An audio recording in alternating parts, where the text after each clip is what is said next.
جو اپنے حلیے اور لباس سے اس جگہ کا مالک یا رات کا منتظم لگ رہا تھا، اور وہ کسی پرانی کتاب کے اوراق پلٹنے میں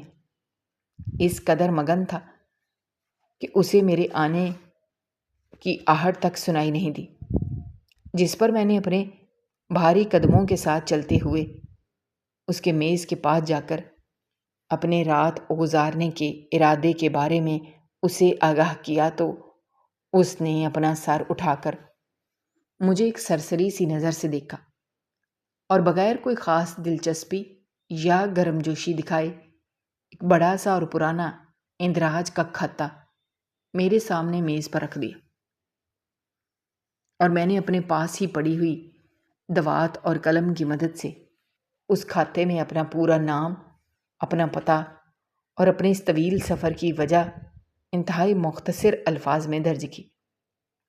جس کے بعد اس منتظم نے مجھ سے پیشگی رقم طلب کی، جو اس قیام گاہ کی حالت کو دیکھتے ہوئے مجھے کچھ زیادہ ہی لگ رہی تھی، لیکن میں نے بحث کرنے کے بجائے اپنی جیب سے مطلوبہ رقم نکال کر اس کے حوالے کر دی۔ تو اس نے میز کی دراز سے ایک پرانی طرز کی بھاری اور زنگ آلود چابی نکال کر مجھے تھما دی، اور اس کے بعد اس نے پاس ہی کھڑے ایک خدمت کار کو، جو غالباً اس کا کوئی عزیز یا ملازم تھا، اونچی آواز دے کر بلایا اور اسے اپنے ہاتھ کے اشارے سے سمجھایا کہ یہ میرا سامان اٹھا کر مجھے میرے کمرے تک چھوڑ آئے، جس پر وہ خدمت گار، جو عمر میں کافی نوجوان لگ رہا تھا لیکن اس کے چہرے پر ایک عجیب سی تھکن اور سنجیدگی چھائی ہوئی تھی، وہ خاموشی سے آگے بڑھا اور اس نے بغیر کوئی لفظ کہے میرا سارا سامان اپنے ہاتھوں میں اٹھا لیا، اور اس نے مجھے اپنے پیچھے آنے کا اشارہ کیا اور ہال کے کونے میں بنی ہوئی پرانی سیڑھیوں کی طرف بڑھ گیا جو دوسرے منزل کی طرف جاتی تھی، اور وہ سیڑھیاں بسیدہ لکڑی کی بنی ہوئی تھیں، اور ان کی حالت ایسی تھی کہ جب ہم ان پر قدم رکھتے تو ایک عجیب سی چرچراہٹ اور ٹوٹنے کی آواز پیدا ہوتی، جو اس خاموش اور سنسان عمارت میں کافی دور تک سنائی دیتی تھی، اور مجھے ایسا محسوس ہوتا تھا کہ جیسے یہ سیڑھیاں میرے بوجھ سے ابھی ٹوٹ جائیں گے، اور میں ہر گزرتے قدم کے ساتھ اپنی تھکن میں بے پناہ اضافہ محسوس کر رہا تھا، اور میری دلی خواہش بس یہی تھی کہ میں جلد از جلد اپنے کمرے میں پہنچ کر اس بستر پر لیٹ جاؤں اور اپنے جسم کو آرام دوں، کیونکہ دوسری منزل پر پہنچ کر ایک انتہائی لمبی اور تاریک راہداری شروع ہوتی تھی، جس کے دونوں اطراف پرانے طرز کے بھاری لکڑے کے دروازے قطار میں لگے ہوئے تھے، جن پر کمروں کے نمبر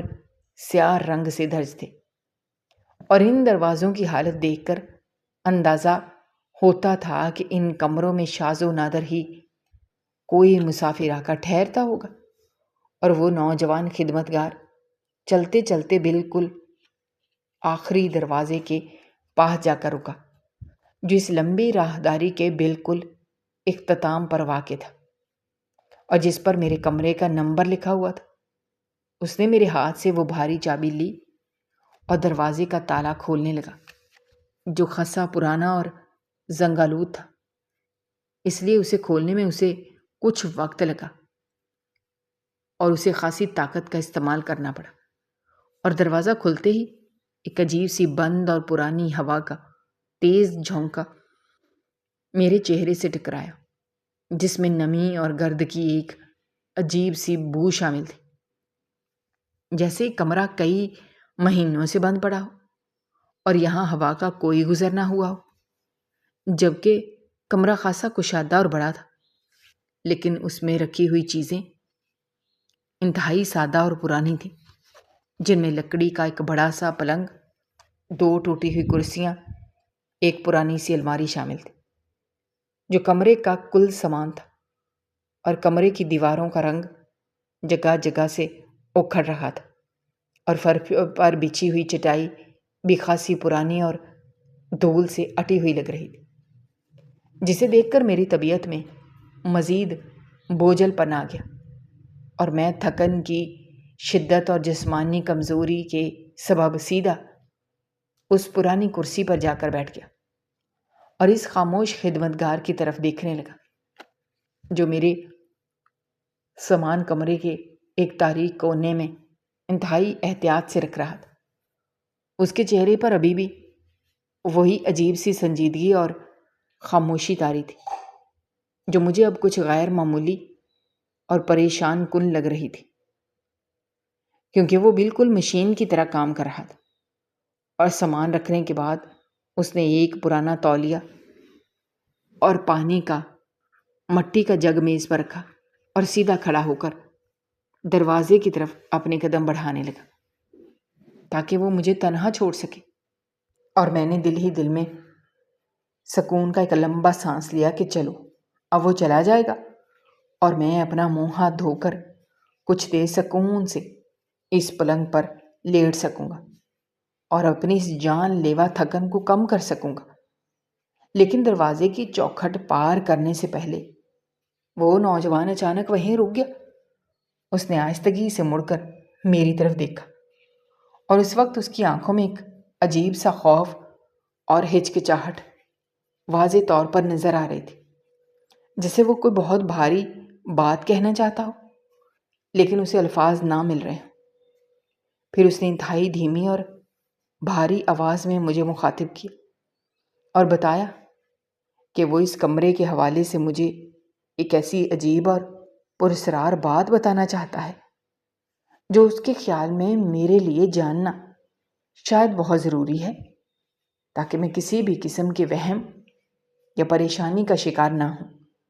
جس پر اس کی اس عجیب سی تمہید اور پراسرار انداز نے میری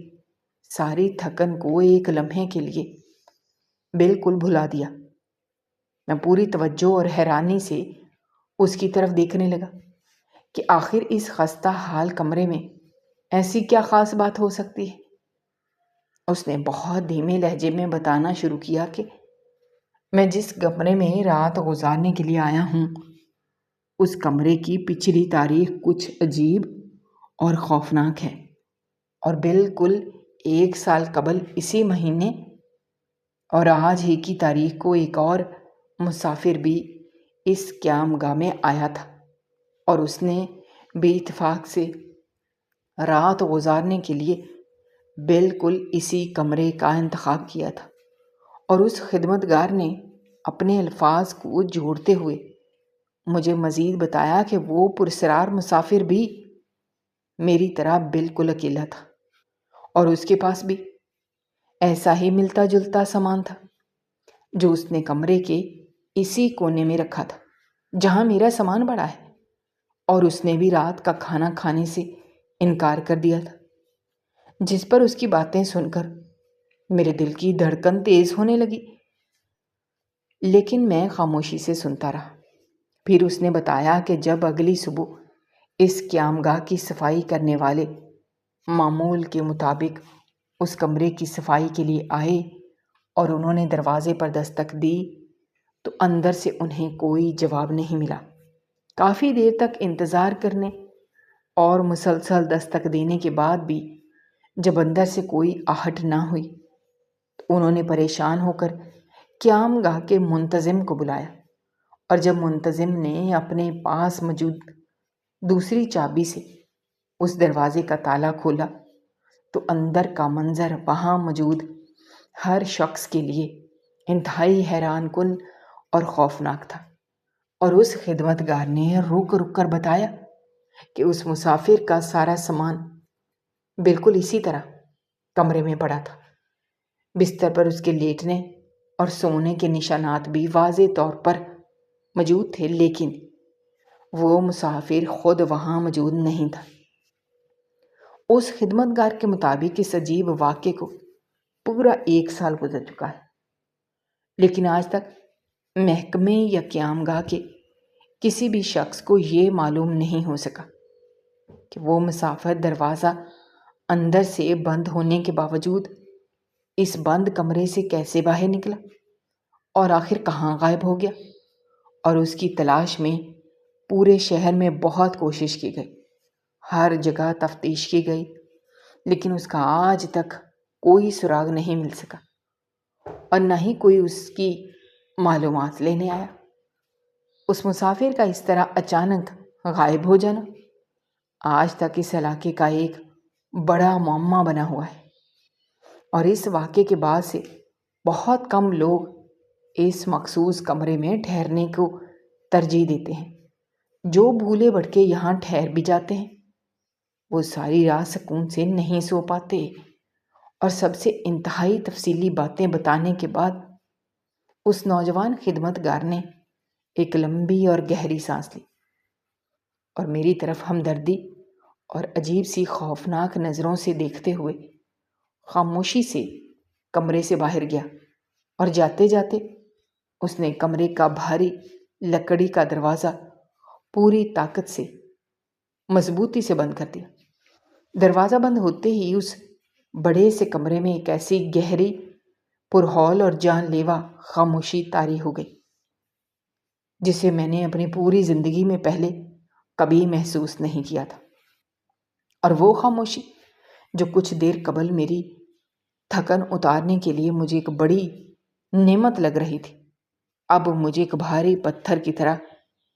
اپنے سینے پر بوجھ محسوس ہونے لگی تھی۔ میرے اندر ایک انجانا سا خوف اور ایک عجیب سی بے چینی تیزی سے سر اٹھانے لگی، اور اس بڑے تاریک اور ویران کمرے میں میری تنہائی کا شدید احساس اور اس نوجوان خدمتگار کی بتائی ہوئی وہ پرسرار اور خوفناک بات مل کر میرے تھکے ہوئے اعصاب پر بری طرح سوار ہونے لگے تھے۔ میرے ذہن میں کئی سوالات کل بلانے لگے۔ اس نوجوان خدمتگار کے جانے اور لکڑی کے اس بھاری دروازے کے بند ہونے کی گونج اس پرانے اور ویران کمرے میں کافی دیر تک سنائی دیتی رہی، اور اس کے بعد جو مکمل اور گہری خاموشی وہاں چھا گئی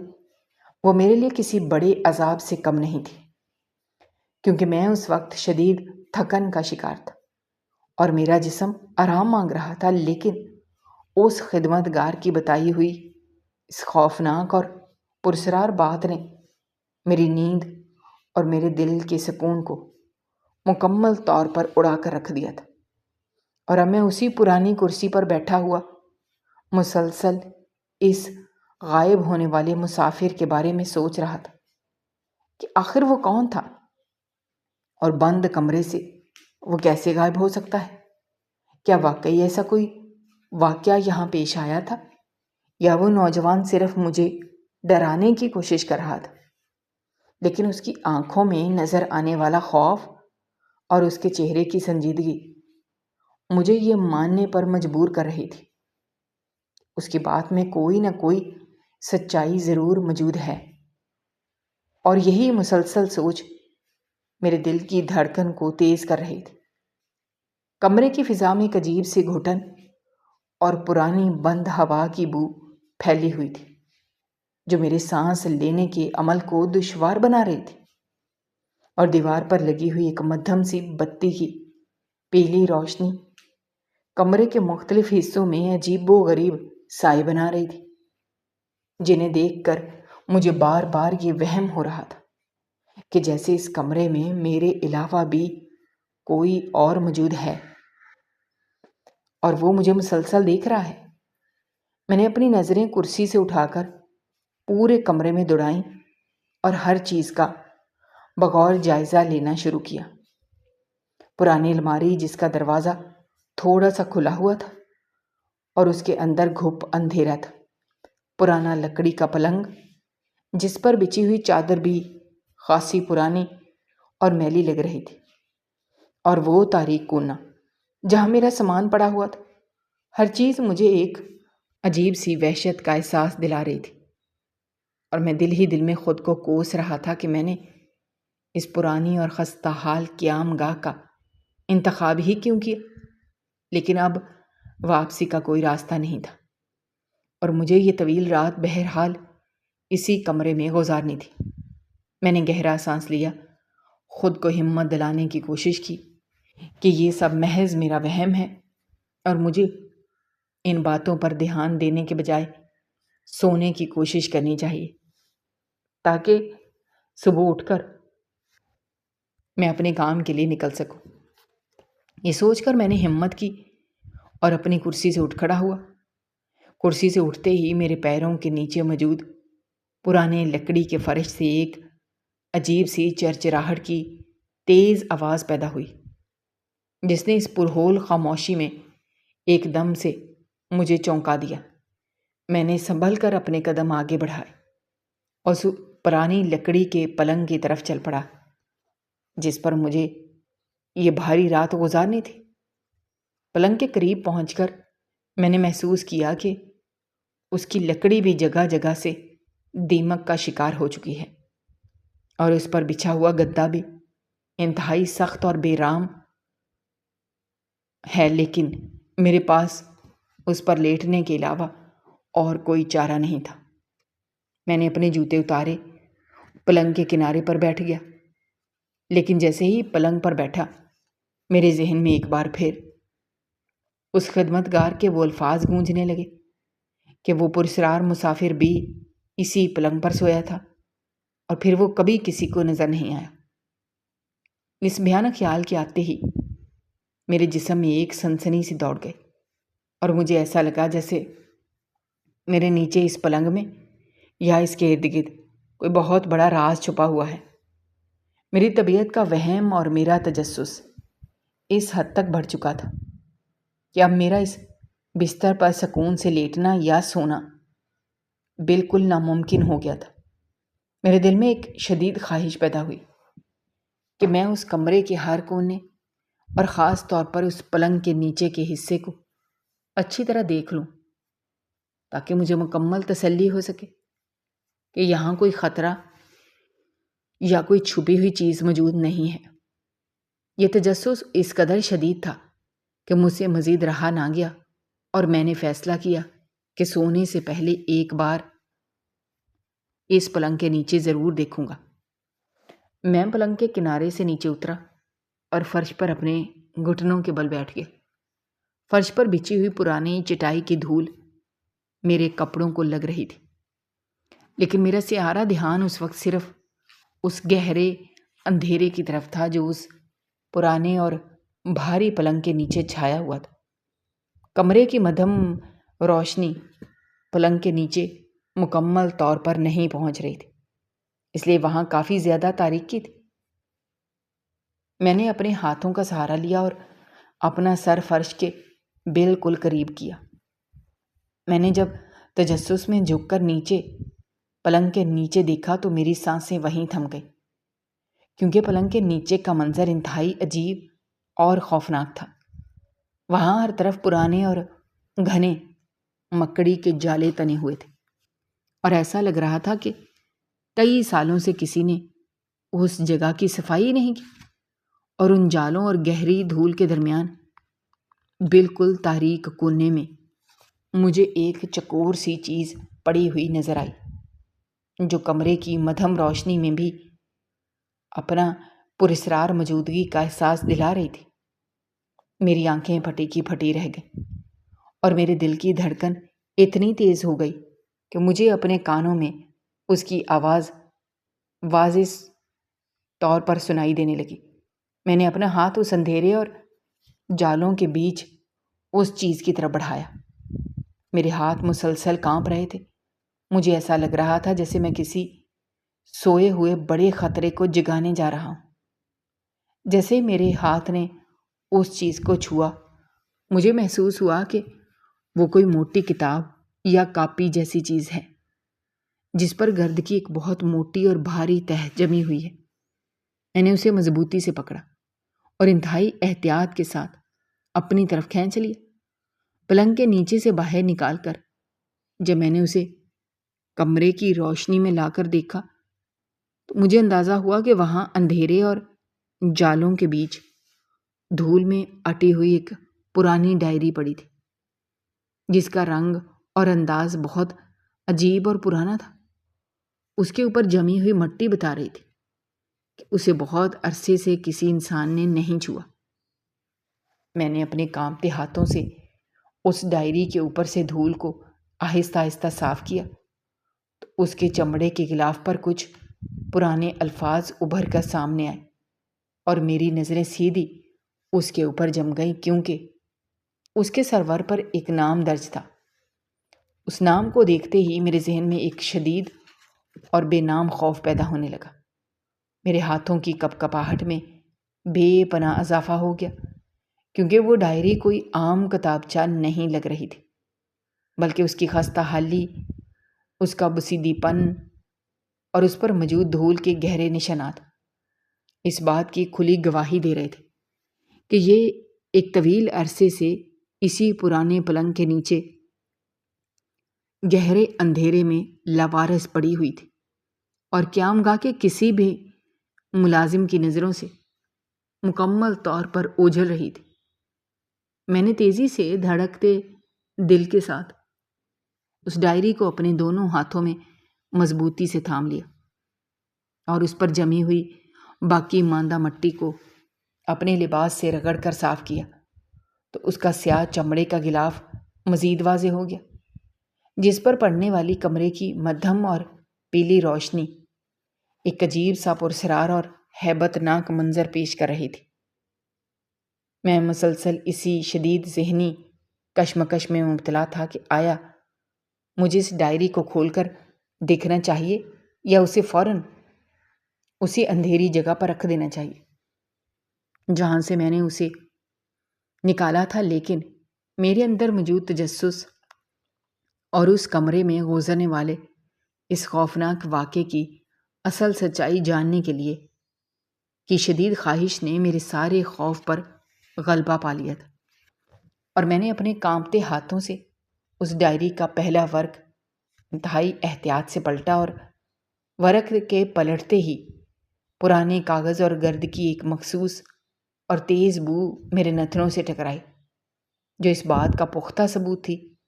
کہ صفحات واقعی طویل عرصے سے بند تھے۔ میں نے جب تجسس کے مارے اسے کھول کر اندر دیکھا تو وہاں مختلف صفحات پر بے ترتیب انداز میں کچھ تحریریں اور اعداد و شمار موجود تھے، جن کی لکھائی انتہائی عجیب اور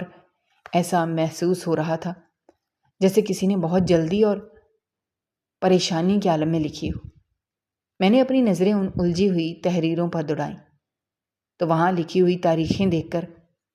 میری حیرت اور پریشانی میں مزید اضافہ ہو گیا، کیونکہ وہ تاریخیں بالکل اسی سال، اسی وقت اور اسی مہینے کی تھی جس کا ذکر اس نوجوان خدمتگار نے مجھے ابھی کچھ دیر پہلے کیا تھا، جب وہ نامعلوم مسافر اس کمرے میں ٹھہرا تھا اور پھر پرسرار طور پر ہمیشہ کے لیے غائب ہو گیا تھا۔ ان بسودہ صفحات کو تیزی سے پلٹتے ہوئے میری انگلیاں اچانک ایک درمیانی صفحے پر آ کر رک گئیں، جہاں کچھ پرانی اور دھندلی تصویریں چپکائی گئی تھیں۔ میں نے کمرے میں اس انتہائی کمزور اور کانپتی ہوئی روشنی میں ان تصویروں کا بغور دیکھنے کی کوشش کی۔ ان تصویروں میں موجود چہروں اور وہاں درج آخری تاریخوں کو پڑھ کر میرے سا مکمل طور پر جواب دینے لگے، اور مجھے ایسا لگا جیسے میرے پیروں تلے سے زمین نکل گئی ہو۔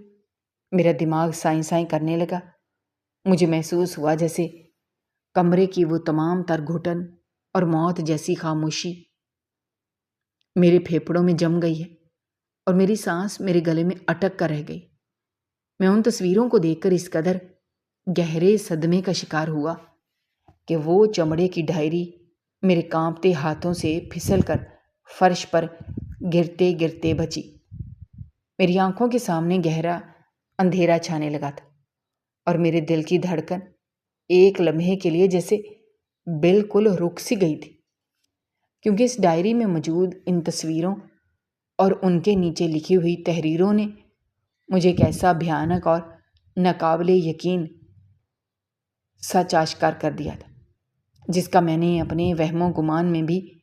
کبھی تصور نہیں کیا تھا، اور میری حالت کسی ایسی شخص جیسی ہو گئی تھی جو کسی گہری کھائی میں گرنے والا ہو، لیکن کیونکہ پچھلے سال غائب ہونے والے وہ کسٹمر کوئی اور نہیں بلکہ میرے اپنے والد محترم اور شفیق والد تھے، جن کی وہ پرانی اور مسکراتی ہوئی تصویر اس بوسیدہ چمڑے کے کتابچے کے بالکل آخری حصے پر لگی ہوئی تھی، اور اس تصویر کو دیکھتے ہی میرے دماغ میں پچھلے 1 سال کی وہ تمام تلخ اور انتہائی اذیتناک یادیں ایک خوفناک طوفان کی طرح گردش کرنے لگے۔ جب میرے والد اچانک اپنے دفتر سے لاپتہ ہو گئے تھے اور ان کے محکمے نے ان پر سنگین اور جھوٹا الزام عائد کر دیا تھا کہ وہ واقعی اپنی تمام تر قانونی اور اخلاقی ذمہ داریوں سے فرار اختیار کر چکے ہیں اور کسی خطرناک جرائم پیشہ گروہ کے ساتھ مل کر غائب ہو گئے، جس کے بعد ہمارے خاندان پر جو قیامت ٹوٹی تھی اس کا اندازہ کوئی انسان ہرگز نہیں کر سکتا تھا، کیونکہ میری بوڑھی اور بیمار والدہ نے محلے والوں اور رشتہ داروں کے طعنے سن سن کر اپنی بینائی مکمل طور پر گنوا دی تھی، اور میں در بدر کی ٹھوکریں کھانے اور لوگوں کی حقارت بھری نظریں برداشت کرنے پر مجبور ہو گیا تھا۔ لیکن اس تاریک ویران اور خستہ حال کمرے میں اس پرانے کتابچے کو اپنے کانپتے ہوئے ہاتھوں میں تھامے مجھے اس بات کا مکمل اور حتمی یقین ہو چکا تھا کہ میرے والد پر لگائے گئے وہ تمام الزامات سراسر جھوٹ اور بے بنیاد تھے، کیونکہ وہ کتابچہ دراصل میرے والد کا اپنا ذاتی اور انتہائی خفیہ روزنامچہ تھا، جس میں وہ میرے اپنے روزمرہ کے اہم معاملات اور محکمے کی کارروائیاں درج کیا کرتے تھے،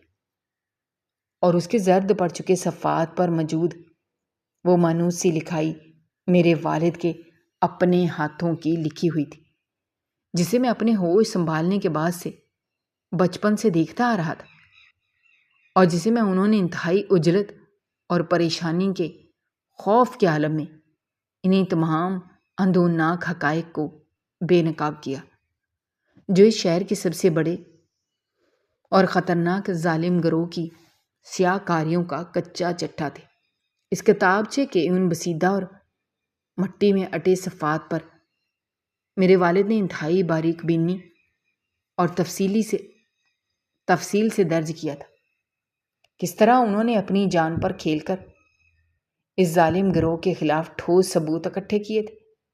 اور کس طرح ان کے اپنے ہی محکمے کے کچھ غدار اور بدعنوان اعلیٰ افسران اس جرائم پیشہ گروہ کی مسلسل پشت پناہی کر رہے تھے، اور شہر میں ہونے والے تمام غیر قانونی کاموں، قتل و غارت اور غریبوں پر ہونے والے مظالم میں برابر کے شریک تھے۔ ان ظالموں کے ناپائق عزائم کو پایا تکمیل تک پہنچانے کے لیے محکمے کے تمام وسائل استعمال کر رہے تھے۔ جب میرے والد کو اس بات کا مکمل علم ہوا کہ ان کی جان کو اب شدید خطرہ لاحق ہے اور ان کے اپنے ہی محکمے کے وہ غدار لوگ ان کے خون کے پیاسے ہو چکے ہیں اور کسی بھی وقت ان پر حملہ کر سکتے ہیں، انہوں نے خود کو بچانے اور ان قیمتی ثبوتوں کو ہر حال میں محفوظ رکھنے کے لیے ایک پرانی ویران اور شہر سے دور واقع قیام گاہ کا رخ کیا، تاکہ وہاں خاموشی سے چھپ کر محکمے کے سب سے بڑے اور ایماندار افسر تک یہ تمام معلومات اور ثبوت پہنچا سکیں۔ لیکن بدقسمتی سے ان کا پیچھا کیا اور انہیں اس قیام گاہ کے اس سارے تاریک اور منحوس کمروں میں چاروں طرف گھیر لیا۔ کتابچے کے اندر ان تمام بدعنوان افسران کے پورے نام اور ان کی طرف سے لی گئی حرام رشوت کی بھاری رقم کی تفصیلات اور ان کے تمام خفیہ ٹھکانوں کی مکمل معلومات درج تھی، جہاں وہ اپنے ناپاک ارادوں کی منصوبہ بندی کرتے تھے، جنہیں پڑھ کر میرے جسم کے تمام رونگٹے کھڑے ہو رہے تھے، اور مجھے شدت سے یہ احساس ہو رہا تھا کہ میرے والد نے کتنی بڑی اور خطرناک سچائی کو بے نقاب کرنے کی کوشش کی، اور اس کوشش میں وہ کس قدر تنہا اور بے بس ہو چکے تھے۔ کتابچے کے بالکل آخری صفحے پر میرے والد نے وہ آخری اور رلا دینے والے الفاظ لکھے تھے، جنہیں پڑھ کر میری آنکھوں سے آنسوؤں کا ایک نہ رکنے والا سیلاب ابل پڑا۔ اور میرا دل خون کے آنسو رونے لگا، کیونکہ انہوں نے انتہائی کانپتے ہوئے ہاتھوں سے لکھا تھا کہ انہوں نے باہر لمبی راہداری میں بہت بھاری قدموں کی آہٹ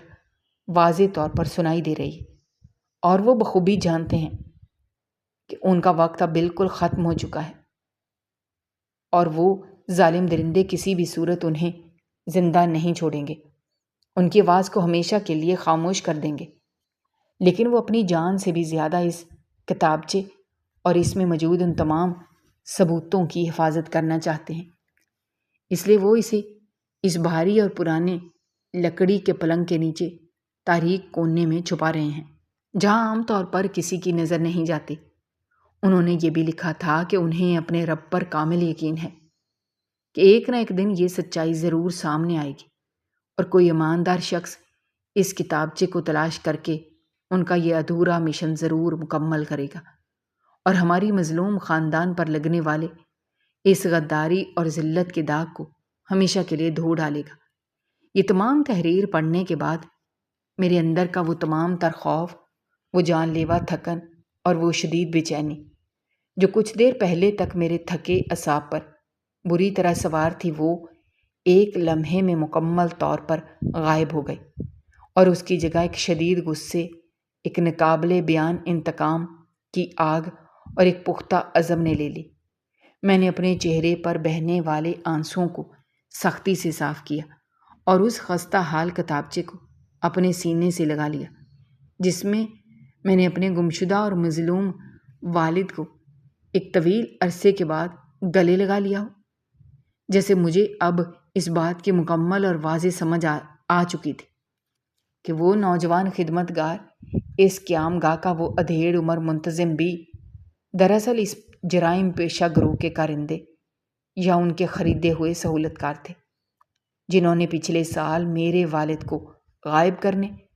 اور انہیں موت کے گھاٹ اتارنے میں ان ظالموں کی بھرپور مدد کی تھی۔ اسی وجہ سے وہ خدمتگار مجھے وہ خوفناک اور پراسرار کہانی سنا کر ڈرانے کی کوشش کر رہا تھا،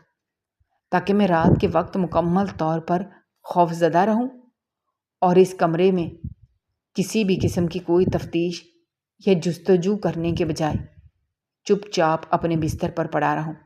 اور اگلی صبح خاموشی سے وہاں سے چلا جاؤں۔ لیکن قدرت کو کچھ اور ہی منظور تھا، اور تقدیر کا پہیہ مجھے کھینچ کر اسی نامعلوم شہر، اس خستہ حال کی قیامگاہ کے بالکل اسی کمرے اور اسی پلنگ کے پاس لے آیا تھا جہاں میرے والد نے اپنی آخری اور مشکل ترین سانسیں لی تھی اور اپنے فرائض کی ایمانداری سے تکمیل کے لیے اپنی جان کا نذرانہ پیش کیا تھا۔ اب میرا مقصد بالکل واضح ہو چکا تھا۔ میرے سامنے زندگی کا صرف ایک ہی سیدھا اور کٹھن راستہ تھا۔ میں اپنے والد کی اس آخری امانت کو اس کے اصل مقام تک پہنچاؤں اور ان تمام غداروں اور قاتلوں کو بے نقاب کروں جنہوں نے میرے خاندان کی تمام تر خوشیاں اور ہمارا سکون چھین لیا تھا۔ میں نے انتہائی تیزی اور مکمل خاموشی کے ساتھ اپنا وہ سارا سامان جو میں نے کچھ دیر پہلے ہی اس کمرے کے تاریک کونے میں رکھا تھا، اسے واپس اکٹھا کرنا شروع کیا اور اس قیمتی کتابچے کو اپنے لباس کے اندر چھاتی کے قریب انتہائی مضبوطی سے باندھ لیا تاکہ کوئی بھی انسان اسے مجھ سے چھین نہ سکے، اور نہ ہی کسی کو اس کی موجودگی کا کوئی شک ہو سکے، کیونکہ مجھے معلوم تھا کہ اس عمارت سے باہر نکلنا اتنا آسان نہیں ہوگا اور قدم قدم پر خطرہ موجود ہوگا۔ میں نے کمرے کی اس مدھم اور پیلی بتی کو بجھا دیا تاکہ باہر سے کسی کو میرے جاگنے اور متحرک ہونے کا علم نہ ہو سکے، اور پھر اس بھاری لکڑی کے دروازے کو انتہائی احتیاط اور بغیر کوئی چرچراہٹ یا آواز پیدا کیے کھولا۔ باہر لمبی تاریک اور سنسان راہداری میں موت جیسی گھمبیر اور خوفناک خاموشی چھائی ہوئی تھی۔ پرانی سیڑھیوں کے پاس کوئی بھی شخص موجود نہیں تھا۔ میں نے اپنے قدموں کی آہٹ کو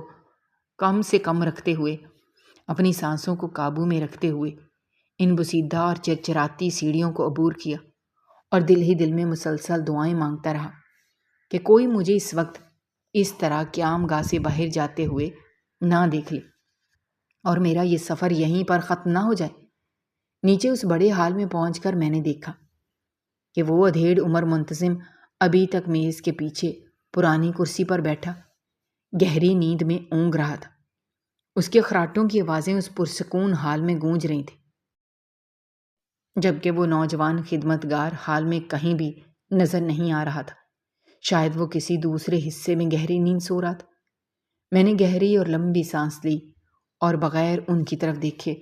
انتہائی تیزی کے ساتھ اس خستہ حال قیامگاہ کے مرکزی دروازے سے باہر اندھیری اور سنسان سڑک پر نکل آیا، جہاں رات کی گہری تاریکی اب آہستہ آہستہ صبح کی دھندلی روشنی میں تبدیل ہونے کی تیاری کر رہی تھی، اور سڑکوں پر چلنے والی وہ سرد اور تیز ہوا جو کچھ دیر پہلے مجھے کمزور کر رہی تھی، اب مجھے ایک نئے طوفان کا ڈٹ کر مقابلہ کرنے کی ہمت اور طاقت دے رہی تھی۔ میں نے اسی وقت دل میں اٹل فیصلہ کیا کہ میں اپنا سفر واپس اپنے علاقے کی طرف ہرگز نہیں موڑوں گا، بلکہ میں سیدھا اس ملک کے دارالحکومت کا رخ کروں گا اور محکمے کے سب سے اعلیٰ اور ایماندار افسر کے سامنے جا کر یہ تمام ٹھوس ثبوت پیش کروں گا، تاکہ میرے شہید والد پر لگائے گئے تمام جھوٹے اور بے بنیاد داغ ہمیشہ کے لیے دھل سکیں، اور ان ظالم درندوں کو، محکمے کے غداروں کو قانون کے کٹہرے میں کھڑا کر کے انہیں ان کے عبرت ناک انجام تک پہنچایا جا سکے۔ میرے قدموں میں اب کوئی تھکن، کوئی درد یا کوئی کمزوری باقی نہیں رہی تھی۔ میرا دل ایک انتہائی روشن امید اور عظیم مقصد کے ساتھ تیزی سے دھڑک رہا تھا، کیونکہ میں اب صرف ایک عام تھکا ہارا مسافر نہیں تھا،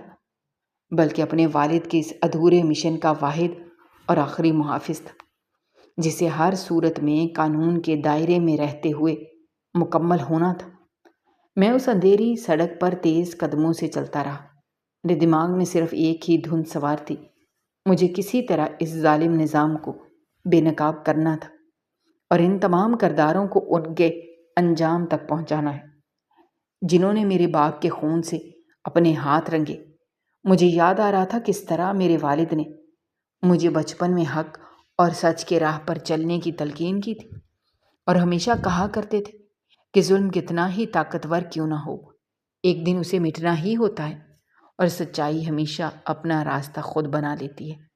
آج ان کی یہ باتیں میرے لیے ایک حقیقت بن چکی تھی، اور وہ کتابچہ جو میرے سینے کے ساتھ جڑا ہوا تھا وہ صرف چند دنوں کاغذوں کا مجموعہ نہیں تھا، بلکہ میرے باپ کی روح کی آواز تھی جو مجھے پکار پکار کر کہہ رہی تھی کہ میں ہار نہ مانوں اور جنگ کو انجام تک پہنچاؤں۔ راستے میں چلتے ہوئے مجھے محسوس ہو رہا تھا ہر گزرنے والا لمحہ مجھے میری منزل کے قریب کر رہا ہے، اور وہ وقت دور نہیں جب میں اس ملک کے سب سے بڑے ایوان عدل میں کھڑا ہو کر ان تمام درندوں کے چہروں سے نقاب الٹ دوں گا جنہوں نے قانون کی وردی میں چھپ کر جرائم کا ایک ایسا جال بچھا رکھا تھا جس میں بے گناہ اور ایماندار لوگ پھنس کر اپنی جانوں سے ہاتھ دھو بیٹھتے تھے۔ میری آنکھوں میں اب آنسوں کی جگہ ایک سرخ اور تیز چمک تھی جو میرے اندر بھڑکنے والے انتقام کی آگ کا واضح ثبوت تھی۔ میں نے آسمان کی طرف دیکھا جہاں اب صبح کا ستارہ چمکنے لگا تھا اور رات کا اندھیرا آہستہ آہستہ چھٹ رہا تھا۔ یہ میرے لیے ایک نیا اشارہ تھا کہ تاریکی کا وقت اب ختم ہونے والا ہے اور انصاف کا سورج بہت جلد طلوع ہوگا۔ میں نے اپنی رفتار مزید تیز کر دی اور ایک نئے ولولے اور جوش کے ساتھ اپنی منزل کی جانب گامزن ہو گیا، کیونکہ اب میرا مقصد صرف ایک ڈائری کو محکمے تک پہنچانا نہیں تھا، بلکہ اپنے باپ کے خون کا انصاف مانگنا اور اس معاشرے کو ان غداروں سے پاک کرنا تھا جو دیمک کی طرح اس کی بنیادوں کو کھوکھلا کر رہے تھے۔ اور جب تک میری آخری سانس چل رہی ہے میں اس مشن سے پیچھے ہٹنے والا نہیں تھا۔ میں اس اجنبی شہر کی سنسان گلیوں سے گزر رہا تھا جن کے دونوں جانب پرانے مکانات اور بند دکانیں تھیں، اور ہر قدم پر مجھے یہ احساس ہو رہا تھا شاید میرے پیچھے کوئی آ رہا ہے، لیکن یہ محض میرا وہم تھا، کیونکہ ظالم ہمیشہ اپنے غرور میں مبتلا ہوتے ہیں اور انہیں اس بات کا گمان بھی نہیں ہوتا کہ مظلوم کی آہ ان کے تخت کو الٹ سکتی ہے۔ میں نے اپنے ذہن میں اس پورے واقعے کی ایک ایک کڑی کو ملانا شروع کیا، کس طرح میرے والد نے اپنے گھر والوں سے پریشانی چھپائی تھی، تاکہ ہم لوگ کسی خوف کا شکار نہ ہوں،